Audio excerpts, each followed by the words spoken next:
자, 지금부터 고성제에 대해서 말씀을 드리겠습니다. 자, 이 세상은 모든 것은 괴롭다 하고 괴롭죠. 그리고 아까 말씀드린 고해, 고통의 바다고 사바 세계이고 이 고통을 감내해야 되는 세계인 것이죠. 그리고 부처님께서는 고통의 종류와 고통이 어디서 어떻게 나타나는 것에 대한 설명을 해주셨어요. 이 고성제에 대해서. 자, 부처님께서는 왜 출가를 하시는 것 같아요? 부처님께서 왜 출가하셨어요? 예, 생로병사를 여의기 위해서 출가를 하셨어요. 부처님께서 출가를 하실 때 부모님의 허락을 받아야 되겠죠. 한 나라의 정반왕의 아들로 왕자로 태어났는데 그 왕위를 이어받기 위해서 정반왕한테는 부처님 시달다 태자 한 사람밖에 없었어요. 그래서 그 정반왕 아버지한테 아버지 저는 출가할 것입니다 라고 딱 이렇게 말씀을 드려요. 그러니까 출가할 것입니다라고 하니까 아버지가 허락을 하시겠어요? 절대 허락 안 하시죠. 허락을 안 하셨어요. 허락을 하시지 않고 않으시니까 부처님께서 정반왕 아버지한테 어떻게 말씀을 드리냐면 만약에 아버지께서 어차피 태어났으니까 늙고 병들고 죽는 것을 해결을 해 주실 수 있으면 저는 출가하지 않겠습니다 라고 아버님한테 말씀을 드려요. 정반한테 말씀을 드려요. 그러니까 아버지께서 정반한께서는 뭐라고 하셔요? 우리 사람은 태어나서 죽고 병들고 늙는 거는 어느 누구나 다 하는 것이다. 그러한 과정을 거쳐야지만 되는 것이다. 그것을 어떻게 내가 해결해 줄 수 있겠냐라고 말씀을 하시거든요. 그러면 저는 그것을 아버지가 해결해 주실 수 없기 때문에 저는 출가를 하겠습니다 라고 말씀을 하시는 거예요. 자, 이렇게 해서 부처님께서도 이 생로병사라는 부분을 여의기 위해서 출가를 하셔갖고 그 여의는 방법을 깨달으셨고 그리고 그러한 부분에서 아까 말씀드린 것처럼 이 행복이라는 거, 고통이라는 거는 순간적인 고통인 거죠. 순간적인 고통, 행복도 순간적인 행복. 근데 이것이 더 나아가서 봤을 때는 이 사람은 행복한 것이 아니고 고통 속에 살아가고 있는 것이죠. 우리의 세계도 이러한 고통 속에서 우리의 삶도 항상 고통 속에서 살아가고 있다는 것이에요. 행복이라는 것은 결코 영원하지 않고 항상 할 수 없는 것이고 그렇기 때문에 우리는 항상 고통 속에서 살아가고 있는데 부처님께서는 이 고통이라는 부분을 사고팔고라는 부분으로 말씀을 해주셨어요. 사고, 생로병사죠. 사람은 태어나서 병들고 죽고 늙는 거는 당연한 거죠. 그리고 애별이고 아시죠? 어떤 건지. 사랑하는 사람과 헤어지는 거 비단 사람만일까요? 물건도 마찬가지죠. 물건도 마찬가지고 또 원증해고 미워하는 사람과 만나야 되는 고통. 그리고 구부듣고 얻고자 하는데 얻지 못하는 우리가 뭔가를 가지려고 했을 때 그것을 가지지 못할 때 오는 괴로움이라는 것이죠. 그리고 오음선고는 이게 나라는 색수상 행식으로 내가 이렇게 있다고 하죠. 그러한 색수상 행식으로 있는데 여기에 나라는 존재는 없는 거예요. 근데 이것이 색과 수행식이라는 그러한 작용을 하다 보니까 나라는 식이 발생을 해서 그것으로부터 나를 고통 속에 넣어 놓는다는 거예요. 이거는 너무나 잘 알고 계시기 때문에 그냥 넘어갈게요. 자, 그렇다면 이러한 고통은 생로병사가 우리는 근본적인 고통이죠. 사람은 태어나서 병들고 죽고 늙는데 3대 큰 스님께서도 우리는 육체를 가지고 있기 때문에 육체가 있기 때문에 고통스러워. 근데 이 육체를 청정히 해야지만 그 고통에서 여일 수 있다라고 말씀을 해주셨어요. 그리고 이 생로병사라는 것은 딱 1차적인 고통인 거죠. 1차적인 고통이 어떤 의미냐 하면 현상인 거예요. 병이라는 것은 병 하나만 가지고 봤을 때는 그것이 고통일까요? 고통이 아니겠죠. 병이라는 것만 하나만 봤을 때는 고통이 아닌데 그 병으로 인해서 내한테 오는 어떠한 불편함, 부족함, 뭔가를 하지 못하고 뭔가를 얻지 못하고 뭔가를 이동할 때 불편함이나 이러한 내 자신의 어떠한 식으로서 작용하는 그러한 부분이 발생을 하기 때문에 그거를 점점 증장을 시킨다는 거예요.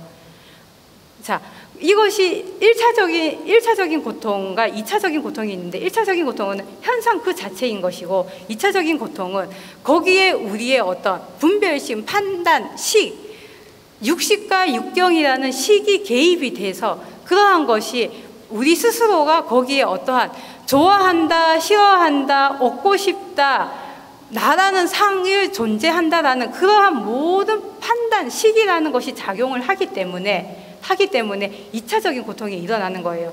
이 세상에 좋아하는 사람, 싫어하는 사람 누가 만들어요? 내가 만들죠.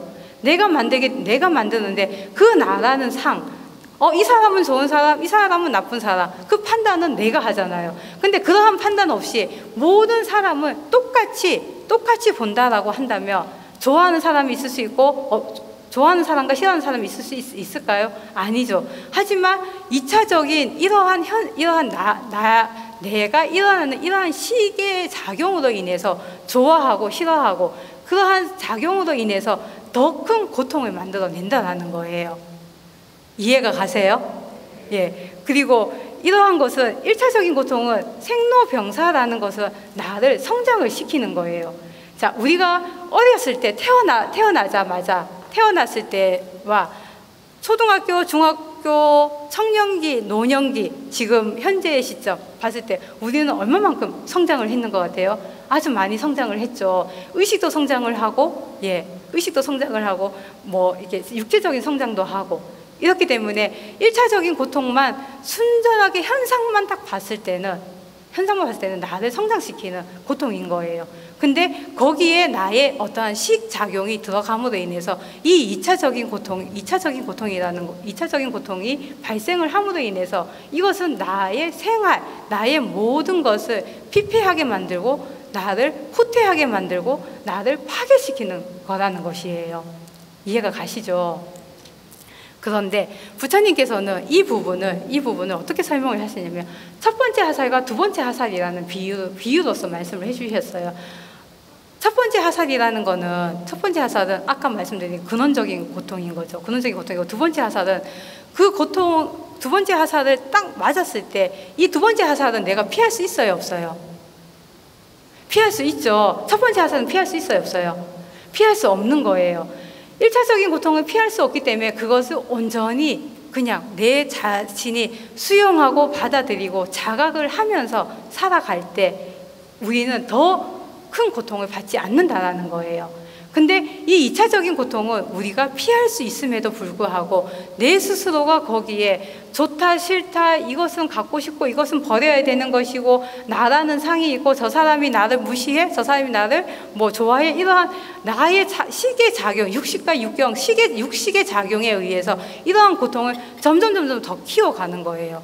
하지만 우리는 2차적인 이러한 두 번째 하살을 피할 수가 있어요. 피할 수가 있는데 어떻게 피할 것인가? 어떻게 피할 수 있을 것 같아요? 그 피하는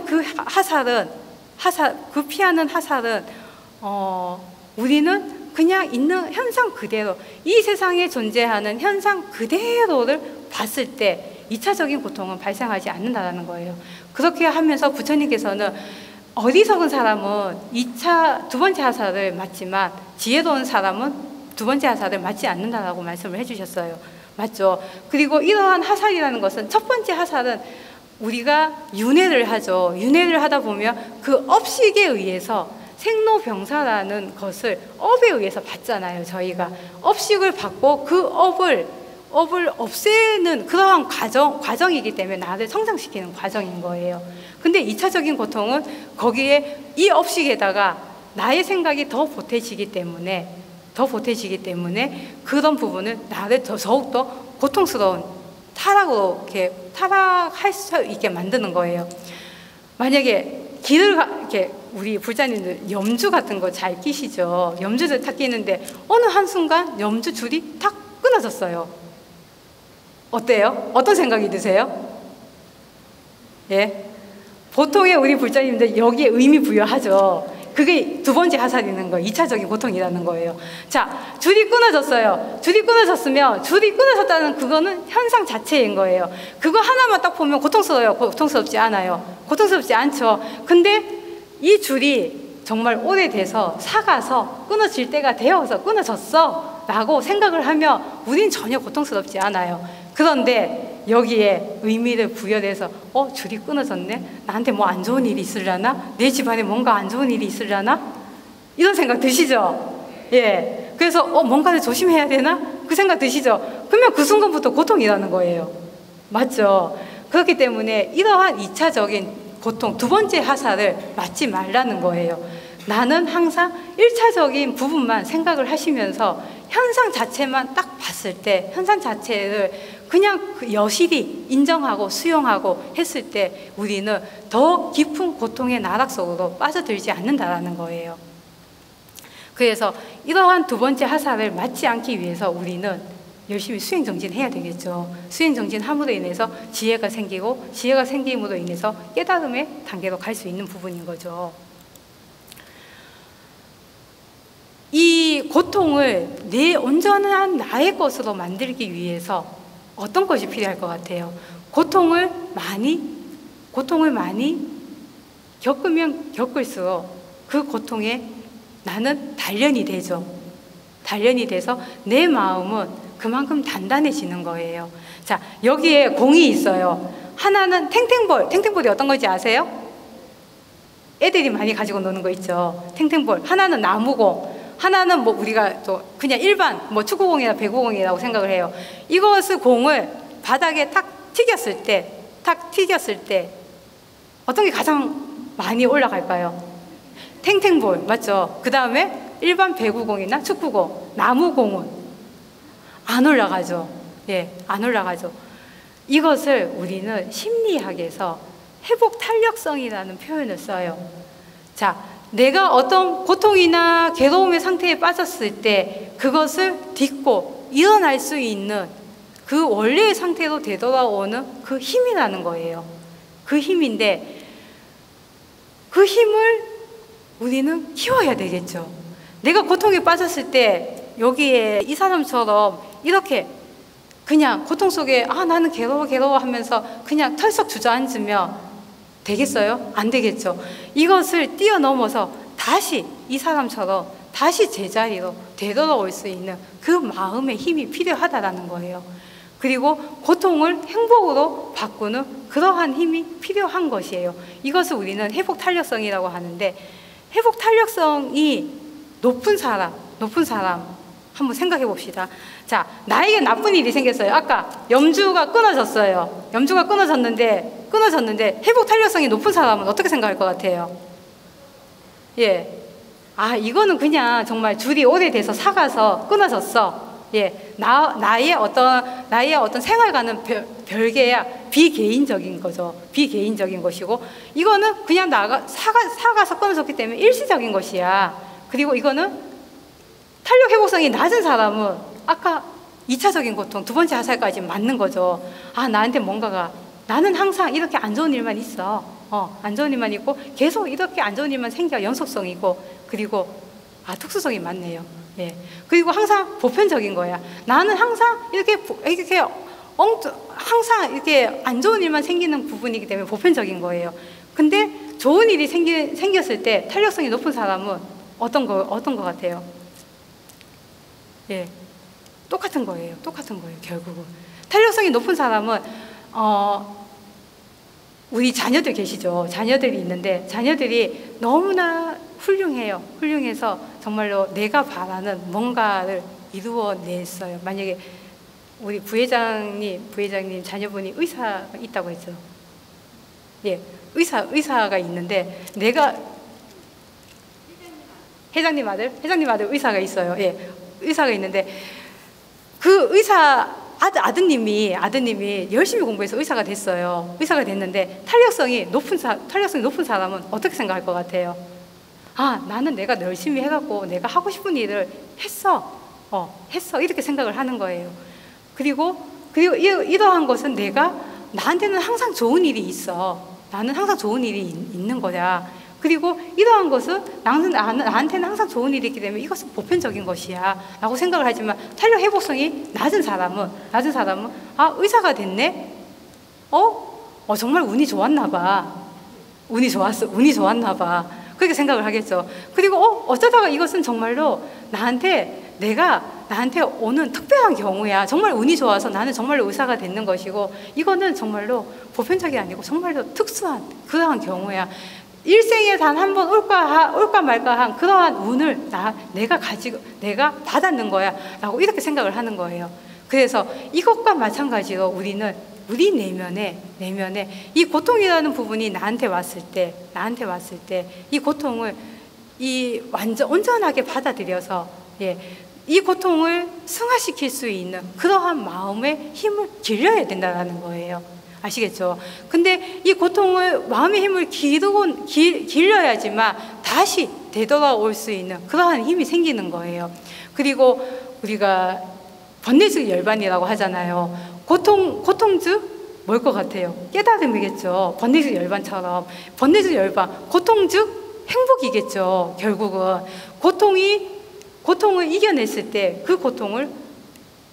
이겨냈을 때 행복이 오는 것이고, 행복 이면에는 또 다른 고통이 있겠죠.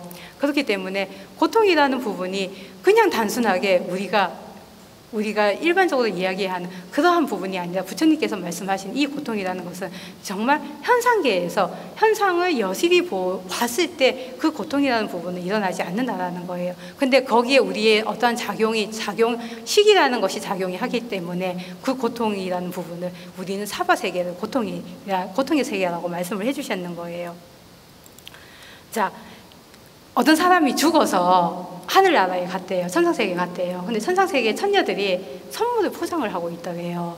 너무나 이쁜 포장을 하고 있는데, 그래서 그 죽은 사람이 선녀들한테 물어봤대요. 뭐 하고 계시냐고. 그러니까 포장을 하고 있습니다. 근데 이 포장이 저 사바세계에 이렇게 전달이 되기 위해서는 이렇게 겉에 박스에 고통이라는 것이 포장이 되었을 때 온전하게 전달이 될 수 있습니다 라고 이야기를 했대요. 근데 여러분들께서는 이 선물이 왔는데 그 포장지에 고통이라는 이런 표현이 쭉 적혀 있어요. 많은 문구가 고통이라고 표현이 적혀 있어요. 열어보시겠어요? 안 열어보시죠? 이거와 똑같은 거예요. 이 포장지를 근데 그 안에는 어마어마한 매우 행복한, 그리고 있을 수 없는 보물이나 아주 행복이 많이 담겨져 있는 이 선물인 거예요. 근데 이것을 우리는 알지 못하고 겉모습에는 고통이라고 적혀 있으니까 그것을 열어볼 생각도 하지 않고 행복을 포기하는 거죠, 결국은. 그래서 아까 말씀드린 것처럼 고통을 온전히 받아들이고 수용을 했을 때 행복이라는 것이 나한테 찾아올 수 있다는 거예요.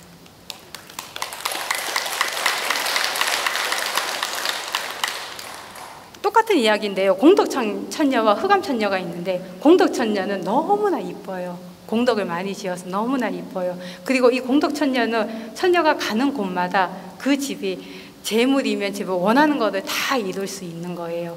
근데 흑암천녀는 너무도 못생겼어요.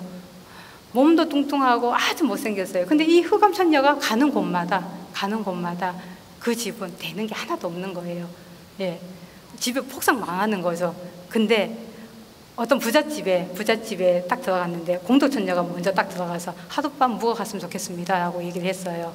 그러면서 자기는 나를 하룻밤 재워주면 이 집은 그 부잣집 그분이 원하는 대로 다 됩니다 라고 이렇게 이야기를 하거든요. 이야기를 하는데 갑자기 옆에 딱 보니까 흑암천녀가 있는 거예요. 그래서 흑암천녀, 아까 말씀드린 흑암천녀 나를 하룻밤 재워주면 이렇게 됩니다라고 이야기를 했어요. 집안이 폭삭 망한다라고 얘기를 했어요. 그래서 근데 이 공덕천녀와 흑암천녀는 항상 붙어서 다니는 거예요. 어느 한 사람만 재워주고 어느 한 사람은 재워줄 수 없는 그런 상황이 아닌 거예요. 그래서 이 부잣집 주인이 고민을 하는 거예요. 재워야 되나 말아야 되나. 그래서 결국은 재웠을까요? 안 재웠어요. 부잣집에는 안 재웠어요. 그리고 가난한 집에 갔어요. 가난한 집에 가서 공덕천녀, 흑암천녀가 먼저 이야기를 하는 거예요. 나를 재워주며 이렇게 집안은 안 되고 원하는 건 하나도 되지 않는다. 근데 그 옆에 공덕천녀가 또 나를 재워주며 당신이 원하는 것은 무조건 다 이루어진다라고 얘기를 했어요. 이 가난한 사람은 이 흑암천녀와 공덕천녀를 재웠을까요? 재웠어요. 이렇게 부처님께서는 이런 비유를 해주셨는 거예요. 결국은 이 공덕천녀는 우리의 삶을 의미를 하는 거고, 흑암천녀는 우리의 죽음을 의미하는 거예요. 그리고 이렇게 부자인 사람은 되게 어리석죠.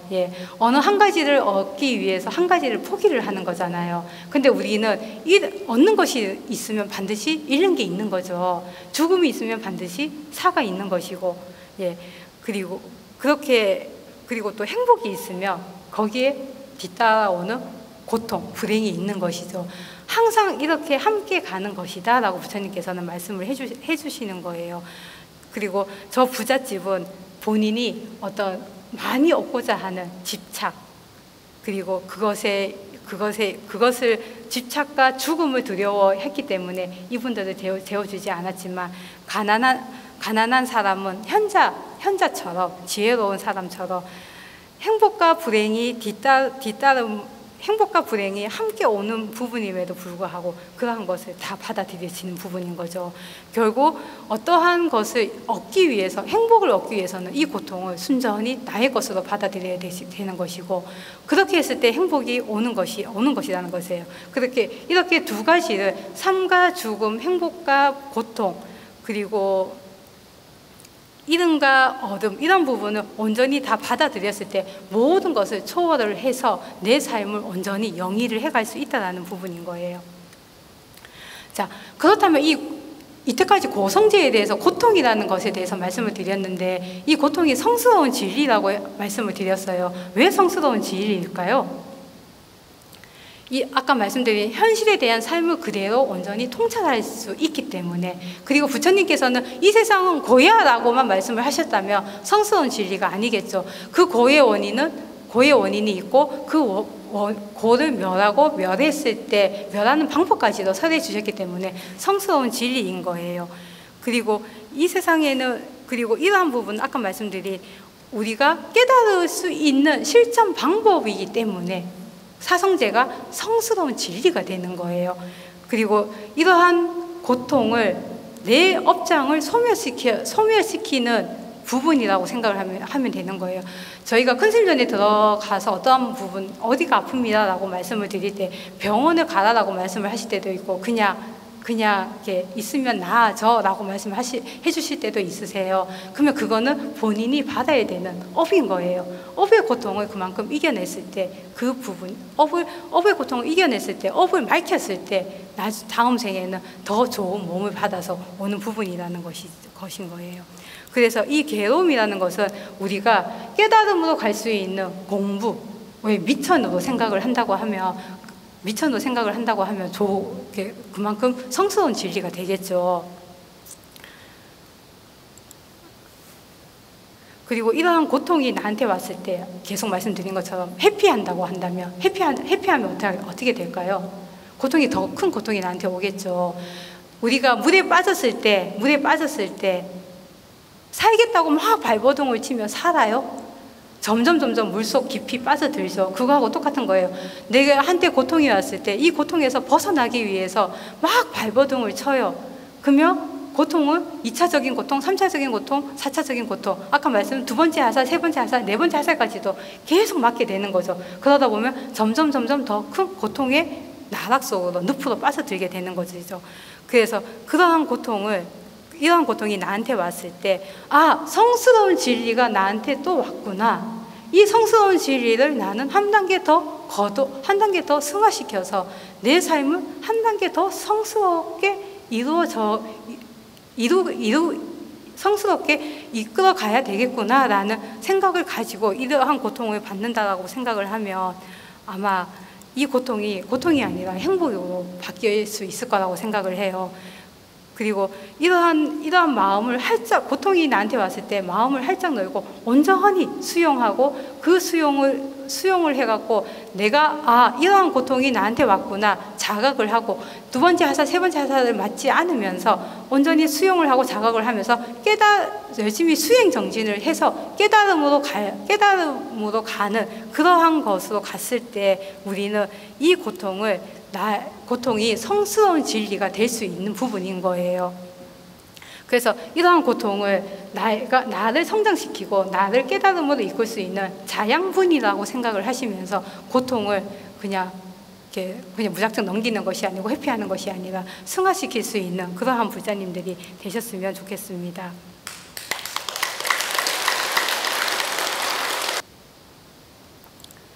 자, 코이라는 물고기가 어항에 놓으면 되게 작은 물고기가 되고 강물이나 바닷속에 놓으면 1m가 넘는 대어가 되죠.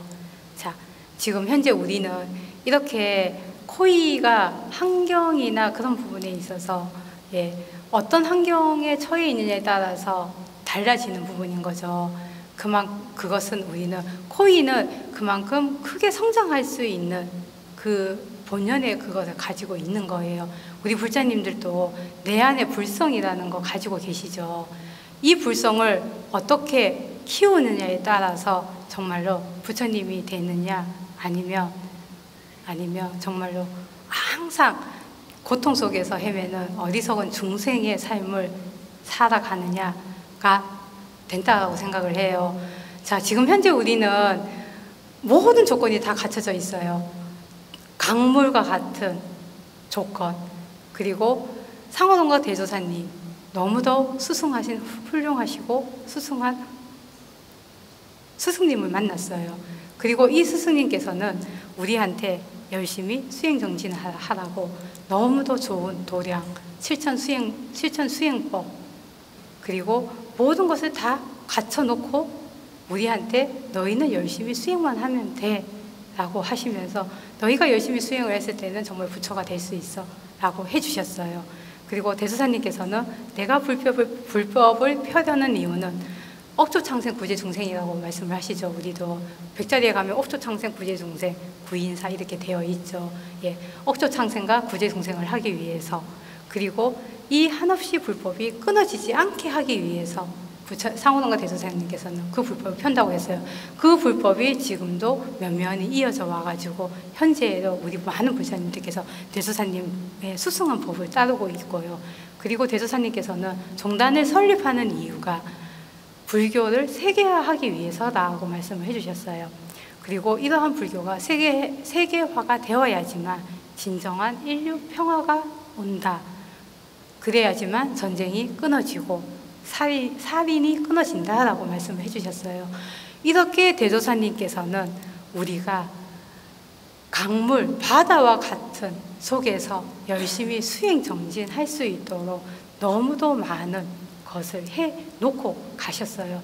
그렇게 많은 부분을 수승하게 우리들이 열심히 수행 정진을만 할 수 있게끔 만들어 놓고 가신 이 대조사님 법을 우리는 만났고 그리고 그러한 인간의 몸을 받았고, 인간 세계에서만이 깨달을 수 있고 수행을 할 수 있다고 했잖아요. 천상세계나 지옥세계나 깨닫고자 하거나 수행을 하고자 하는 마음을 내지 않는다고 했잖아요. 인간계에서만이 깨달을 수 있고 수행을 하고자 하는 그러한 마음을 내는 우리의 인간 몸을 받았어요. 그리고 훌륭한 스승님을 만나고 그 스승님께서 만들어 놓으신 법을 만났고, 그리고 천태종, 구인사, 사문사라는 이 대도량에서 열심히 수행 정진을 할 수 있게끔 너무도 좋은 것을 많이 갖춰 놓고 있어요. 그리고 그 안에 있는 내 불성을 틔워서 키우기만 하면 되는 거예요. 그 키우는데 우리는 항상 말씀드린 수행 정진이 필요한 부분인 거죠. 수행 정진으로 열심히 수행 정진을 하셔가지고 내 안의 불성을 키워서 이 코이가 대여가 되는 것처럼 우리 불자님들도 부처님이 되실 수 있는 그러한 그러한 마음가짐을 가지시면 좋을 것 같아요. 고통을 온전히 내 것으로 받아들여서 그 고통이 결국은 행복의 필수 조건은 고통이죠. 행복이라는 것을 고통이 행복의 필수 조건이라는 것을 여실히 인식하고 자각하시면서 그러한 부분을 함께 가져갈 수 있는 고통이 내 삶의 일부가 되어서 그 고통이 행복으로 승화시킬 수 있는 그러한 천태불자님들이 되시면서 하루에 3가지씩 감사한 것이 무엇인지, 큰 거 아니어도 돼요. 오늘 하루는 내가 너무나 건강하게 잘 지낼 수 있어서 감사하고, 오늘 하루 3끼 잘 먹을 수 있어서 감사하고, 내 가족이 아무 탈 없이 건강하게 잘 지낼 수 있어서 감사하고, 하루에 3가지씩 감사한 일이 무엇인지 생각해 보면서 그렇게 지내는 천태불자님들이 되셨으면 좋겠습니다. 항상 반야 바람밀다의 수행을 통해서 마음의 건강심, 흔들리지 않는 마음, 흔들림이 있으면 이 고통도 다 흔들려요. 행복할 수 없기 때문에 건강심을 키워서 우리 불자님들께서는 무상정등 정각을 이루시기 바라겠습니다. 오늘 너무 잘 들어주셔서 감사드리고요. 좋은 하루 되시기 바라겠습니다.